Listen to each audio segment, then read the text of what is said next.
Vamos colocar mais alguns pontos que são importantes quando se fala em crise hídrica. A questão é, qual é a causa, né, da crise hídrica? Quando a gente fala de crise hídrica, afinal de contas, quais são as causas, galerinha? Afinal de contas, quais são os fatores determinantes para que haja realmente esse problema da crise hídrica no Brasil? O que vocês acham? Coloca aqui nos comentários, me ajuda justamente a entender esse problema no Brasil. Se a gente for pensar na crise hídrica, já falei, as causas, elas podem ser de ordem natural.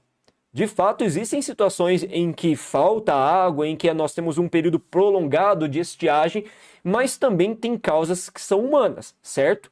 Essas causas naturais, elas são previsíveis no final das contas, porque nós temos inclusive as estações do ano, e em cada estação do ano nós temos a aferição pluviométrica da distribuição das chuvas durante o decorrer do ano, e esse levantamento todo indica os períodos que mais chovem. Aqui no Sudeste, por exemplo, de onde eu administro aulas, eu sei que os meses de janeiro, de fevereiro, de março, são meses extremamente chuvosos. Isso porque nós temos uma distribuição pluviométrica de chuvas muito constante nesse período. Agora, o período que antecede a esse momento, um pouco até anterior a outubro, agosto, setembro, são meses muito secos, né?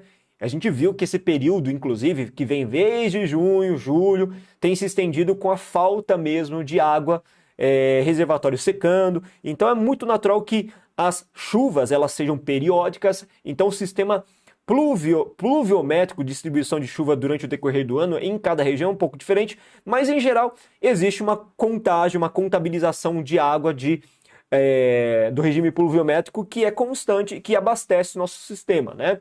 Mas enfim, essas causas que são causas naturais, elas existem, sempre existiram e são previsíveis, ok? Ser previsível acontece todo ano.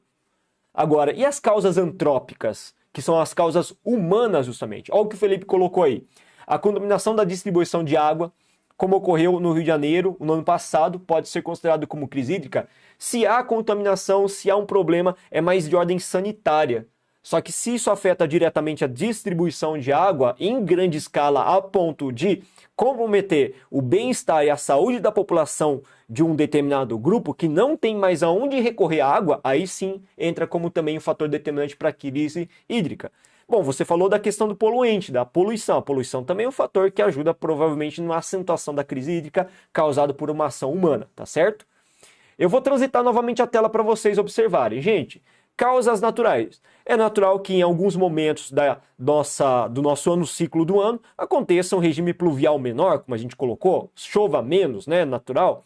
Quando existem secas prolongadas, como aconteceu no ano de 1915, que afetou todo o litoral do Nordeste e interior do Nordeste, nós também temos um período de crise hídrica, que pode acontecer por meio de uma causa natural. Fenômenos climáticos como El Niño, La Nina também apontam causas naturais. E essas causas naturais, lembra, elas podem ser acentuadas pela ação humana. Quais são as ações humanas que causam um problema da crise hídrica? Veja que eu listei algumas delas. A agropecuária, a indústria, desmatamento e queimadas, má gestão de recursos públicos, recursos financeiros e públicos e ambientais, crescimento populacional, aumento do consumo de água e desperdício.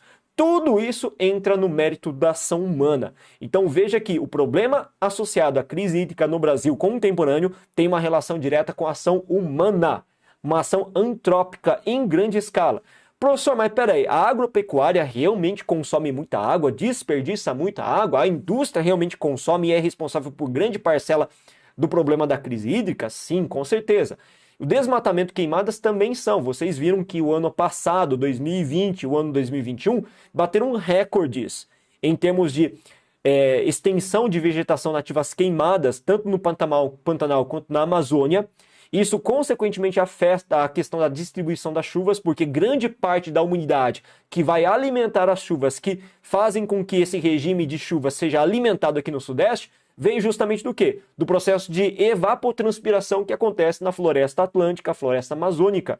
Sem esses vegetais, sem essas matas naturais que nós tínhamos com o crescimento das queimadas, obviamente que vai haver também um corte, uma redução drástica da umidade que vai alimentar esse regime hídrico, né? Então veja que tudo isso tem a ver com a questão também da distribuição de águas. Outra coisa que é importante, né? Muita gente desconhece, mas naturalmente quando você queima, quando você desmata uma mata, uma floresta próxima a um rio, por exemplo, você colabora com a questão do assoreamento desse rio. Com o assoreamento desse rio, consequentemente, esse rio acaba desaparecendo com o tempo.